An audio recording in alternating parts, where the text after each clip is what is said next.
পরের বাড়ির পিঠা খেতে লাগে মিঠা মিঠা। আজ তৈরি করেছি প্রতিবন্ধী পিঠা। আমি তৈরি করলেই প্রতিবন্ধী হয়, কেমন করে তৈরি করলাম চলেন দেখে আসি। প্রতিবন্ধী পিঠা তৈরি করার জন্য চলে আসলাম ঘরে। ঘরে এসে পা দিয়ে একটা মোড়া সরিয়ে নিলাম। সেই মোড়ার উপরে উঠে এখন একেবারে ছাদের উপর থেকে নামাচ্ছি কিছু আটা। আটা ছাড়া তো প্রতিবন্ধী পিঠা তৈরি করা যাবে না। তারপরে আটাগুলো নিচে রাখলাম, মানে আটাগুলোর পট নিচে রাখলাম। একটা নিয়ে নিয়েছি পাতিল, এটাকে নাকি বলে ডিস্কো পাতিল। সেখানে অনেকখানি আটা নিয়ে নিয়েছি। এখন এই আটাগুলোর মধ্যে দিয়ে দিব একটুখানি লবণ। লবণ না দিলে খেতে ভালো লাগবে না। আর একটু স্বাদ বাড়ানোর জন্য এবং ফ্লেভারের জন্য দিয়ে দিলাম এখানে কালো জিরা। কালো জিরা দিয়ে দেওয়া হয়ে গেলে এখানে দিয়ে দিচ্ছি খেজুরের গুড়। এটা আমার বরকে মানুষ খেজুরের গুড় বলে বিক্রি করেছে, কিন্তু এটা আসলে খেজুরের গুড় নয়, উন্নত মানের কুষারের গুড়, যেটাকে বলে আখের গুড়। এখন সবগুলো আটা আর আখের গুড়গুলোকে সুন্দরভাবে হাত দিয়ে নেড়ে চেড়ে মিশিয়ে নিচ্ছি। এটা কিন্তু আমি গরম পানি দিয়ে তৈরি করব না, এই ব্যাটারটা আমি তৈরি করব হচ্ছে ঠান্ডা পানি দিয়ে। সেই জন্য অনেকক্ষণ ধরে হবে নেড়ে চেড়ে মিশিয়ে নিচ্ছি।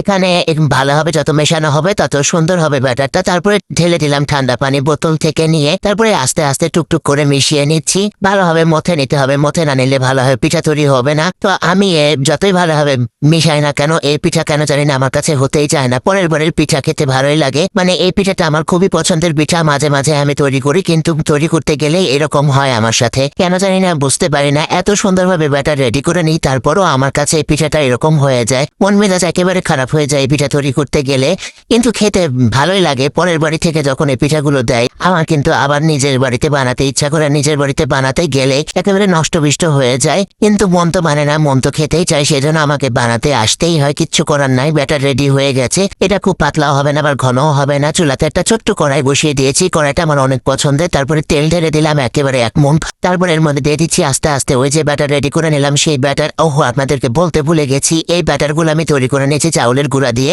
প্রথম পিঠাটা তো মাশাআল্লাহ ভালোই হয়েছে। আমি মনে করলাম সবগুলো পিঠাই ভালো হবে। ভালো হলে কি হবে, পিঠাটা কিন্তু ফুলে ওঠেনি। তারপরে নেড়েচেড়ে কিচ্ছু করার নাই, ভেজে নিচ্ছি। এখন একটা সন্নির পিছনের সাইড দিয়ে, মানে পাশার সাইড দিয়ে এটাকে গুটিয়ে নিয়ে একেবারে তেল ঝরিয়ে নিব। তেল ঝরিয়ে নেওয়ার জন্য রেখে দিচ্ছি। যতক্ষণ পর্যন্ত তেল না ঝরে ততক্ষণ পর্যন্ত এরকম ভাবে লটকিয়ে থাকবে এই পিঠাটা।